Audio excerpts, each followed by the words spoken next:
Good afternoon, Jets Nation. Welcome to the Jets Show. And today we're talking about why Calvin Ridley trade makes sense, along with some tidbits of Jets news. So without further ado, let's get it started. So last night it was reported that Calvin Ridley and the Atlanta Falcons are apparently looking for a fresh start.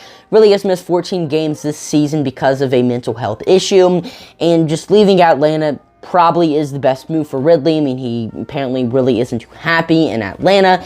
So, just moving on would be better for Calvin Ridley, and Joe Douglas should definitely be calling Atlanta's general manager as soon as the season is over, because Calvin Ridley to the New York Jets makes a whole lot of sense. It would help out Zach Wilson so much. I mean, whenever Josh Allen got Stephon Diggs, he went from a bottom 20 quarterback to an MVP candidate. Not saying Zach Wilson's going to be an MVP candidate next season if he gets Calvin Ridley, but he's definitely going to be a much more improved quarterback. I mean, everybody is preaching, including myself, for the New York Jets to go ahead and select a wide receiver in the first round of the 2022 NFL Draft. Trading for Calvin Ridley means you don't have to do that, and that creates a whole lot of draft flexibility. Now the New York Jets can take a position that they might not need as much, or maybe we can even double dip at defense, get an offensive tackle.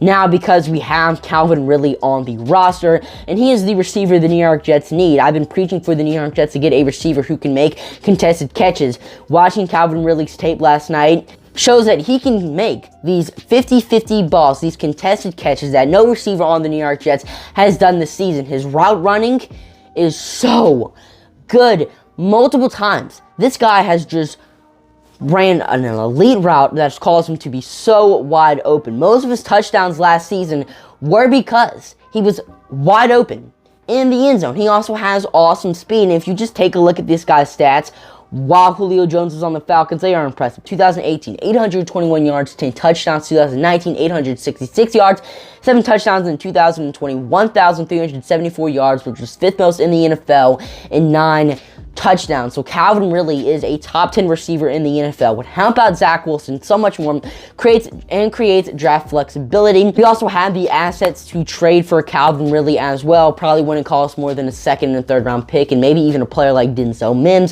So that was my case for the New York Jets trading for Calvin Ridley, and hopefully the deal is made this off season. So now let's get into some tidbits of Jets news. So the team awards were announced this week. CJ Mosley is the Curtis Martin team MVP. When we signed him in 2019, I was so excited because he was one of the best linebackers in the NFL, and he was also a really good guy, a really good teammate, a really good locker room guy, and he was just a player you want to have on your team, and he was a good guy for rebuilding this culture. And sadly, we haven't got to see him play the last 2 seasons, but this year when he stepped back on the field, he has been balling. He is the 5th most tackles in the NFL. He's been playing at an all-pro level. If he would have had an interception this season, probably would have been selected to the Pro Bowl. I mean, Mosley has been balling out this year and has just been preaching in all these press conferences. You see all these videos after we win, and you just see CJ Mosley talking to the team, and you can see that this is a player that the teammates really respect. He also won the New York Jets Media Good Guy Award. So CJ Mosley is super deserving of this award, and I'm happy that he won. Fuller Fatukasi won the Dennis Byrd Most Inspirational Player Award. Ashton Davis won the Ed Block Courage / Most Courageous Player Award. Quinnen Williams won the Kyle Clifton Good Guy Award and the Marty Lyons Community Service Award, and Elijah Moore won the Bill Hampton Rookie Who Acts Like a Pro Award. Defensive end Kyle Phillips was removed off the COVID list today. George Fant and Bryce Huff were placed on the IR. George Fant had a fantastic season this year. Can't wait to see him on the team next year. Just super impressed with how George Fant filled in for Mekhi Becton this year. And because Fant was placed on IR, we claimed offensive tackle Greg Sinan off of waivers from the Indianapolis Colts. And the Jets-Bills game this Sunday was moved to 4:25 p.m. Eastern Time. Well, that is all the Jets news I got for you guys today.